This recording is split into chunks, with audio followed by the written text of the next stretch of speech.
साथियों, जय यीशु की। आइए हम एक बार फिर शामिल होते हैं इस प्रार्थना में। आज हम याद करते हैं उन सभी लोगों को जो कर्ज से ग्रसित हैं और किसी न किसी रूप से वे उसको चुकाना चाहते हैं।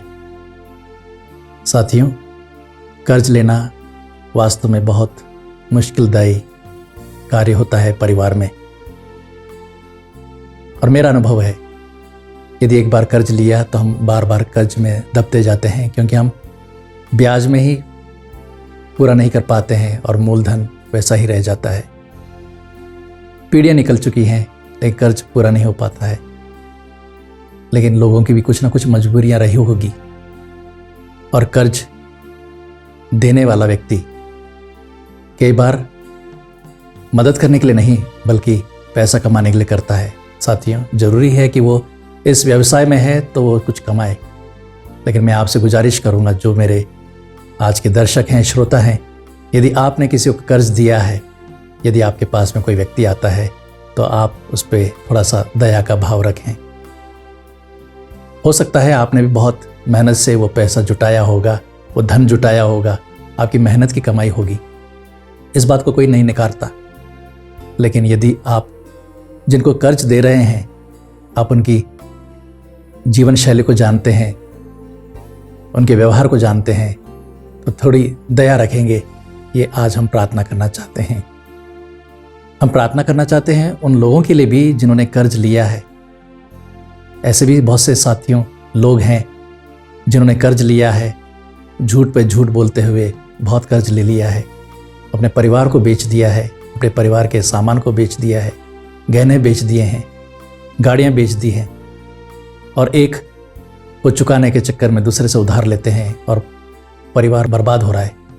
और विशेष रूप से माताएं, बहनें जो शादी करके, विवाह करके दूसरे परिवार में जाती हैं।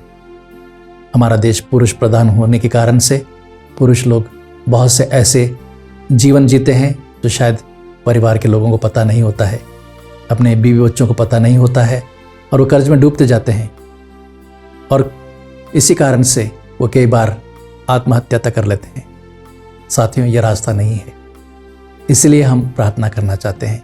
विधि विवरण ग्रंथ कहता है, अध्याय 28 पद संख्या 11 और आगे, प्रभु तुम्हें अपने सब तरह के वरदानों से संपन्न बनाएगा, संतानों की दृष्टि से, पशुओं के बच्चों की दृष्टि से, और उस देश की भूमि की उपज की दृष्टि से जिसे प्रभु ने तुम्हें देने की तुम्हारे पूर्वजों से शपथ पूर्वक प्रतिज्ञा की है। आगे हम पढ़ते हैं, प्रभु अपने आकाश का अपूर्व भंडार खोलकर तुम्हारी भूमि पर ठीक समय पर पानी बरसाएगा और तुम्हारे सब कार्यों में तुम्हें आशीर्वाद देता रहेगा। तुम अन्य अनेक राष्ट्रों को उधार दे सकोगे और तुम्हें किसी से उधार लेने की आवश्यकता नहीं होगी। साथियों, हम ही जानते हैं, पशु पक्षी, जीव जंतु, यदि हम उनकी सेवा नहीं करें तो भी ईश्वर ने उन्हें रचा है और वो किसी न किसी रूप से जीवित रहते हैं। तो हम तो पशु पक्षी से बहुत बेहतर हैं। प्रभु ने हमें सोच दी है, समझने की शक्ति दी है। वही प्रभु आज हमसे आग्रह भी करता है, विश्वास दिलाता है, यदि उसने हमें इस दुनिया में भेजा है तो अवश्य वो हमें किसी न किसी रूप से संभालेगा, वो प्रबंध करेगा। वो प्रबंधक है और हम सिर्फ कार्यकर्ता हैं। हमें सिर्फ कार्य करते रहना है और प्रबंधन किसी न किसी रूप से, किसी न किसी व्यक्ति के द्वारा, किसी न किसी माध्यम से हमें मिलता रहेगा। आइए साथियों, हम सब मिलकर के प्रार्थना करें। हे दयालु परमेश्वर, तेरी दीनता महान है। तूने किसी को भी नहीं चाहा कि वो तुझसे दूर हो जाए। तूने हर एक को आशीर्वाद दिया है, वो चाहे किसी भी परिस्थिति में क्यों ना हो, तेरा हाथ उस पर रहा है।